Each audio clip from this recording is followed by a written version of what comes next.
Aviation Language Exam. English Language Proficiency for Aeronautical Communication. ELPAC. Why do I have to do this test? Perhaps you're wondering why you have to take this test. And indeed, it may well be that you've been working in an operational environment for many years, using ELPAC standard phraseology every day and without ever encountering any problems or issues related to language. The requirement for air traffic controllers and pilots to demonstrate their proficiency in English was introduced by the International Civil Aviation Organization, ICAO, in 2011. The language proficiency requirements were introduced as the result of a series of severe incidents and accidents in which communication or a lack of language skill were contributing factors. The ELPAC test was designed specifically to meet the language proficiency requirements for air traffic controllers and pilots as they are defined by ICAO. What is being tested with the ELPAC test? As part of your training to become a pilot, you attended a course in radio telephony communication, in which you learned how to use ELPAC standard phraseology properly. However, in your experience as a pilot or air traffic controller, you have certainly come across situations where you were unable to use ELPAC standard phraseology, for example because it was such an unusual or unexpected circumstance. The ELPAC test does not assess your knowledge or ability to use ELPAC standard phraseology.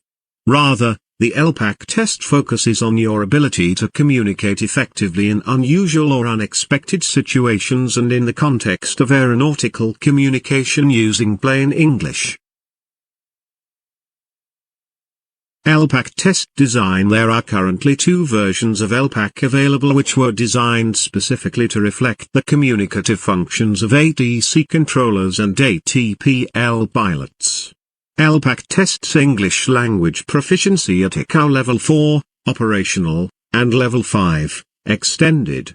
Both phraseology and plain language are included in the test. Plain language proficiency is an essential component of radio telephony communications as it is not possible to develop phraseologies to cover every conceivable situation. ELPAC is partly a web-based test. This will not only ensure that test administration is as economical as possible, but it also fosters a high level of test security and ensures confidentiality of all content. There are two test papers, listening comprehension and oral interaction. ELPAC for ATC controllers. Paper 1, Listening Comprehension, tests understanding communications between pilots and between controllers and controllers in both routine and non-routine situations. The recordings are based on authentic material and range from short standard pilot transmissions to longer communications in which the controller deals with non-routine or unusual situations. ELPAC Paper 1 for ATC controllers is administered via Internet and takes around 40 minutes. Paper 2, Oral Interaction, assesses the controller's proficiency through non-visual and visual communication in 3 tasks. This includes the correct use of standard ELPAC phraseology, switching between structured phrases, RTF, and plain English, making an appropriate response to a pilot message, resolving misunderstandings, dealing effectively with the relationship between pilot and controller, negotiating a developing unusual situation, making a verbal report in English of the unusual situation, producing extended speech in an aviation context. ELPAC Paper 2 is administered by 2 ELPAC examiners, a language expert and an operational expert, and takes around 20 minutes. ELPAC for pilots. Paper 1, Listening Comprehension, tests understanding communications between pilots and controllers in both routine and non-routine situations.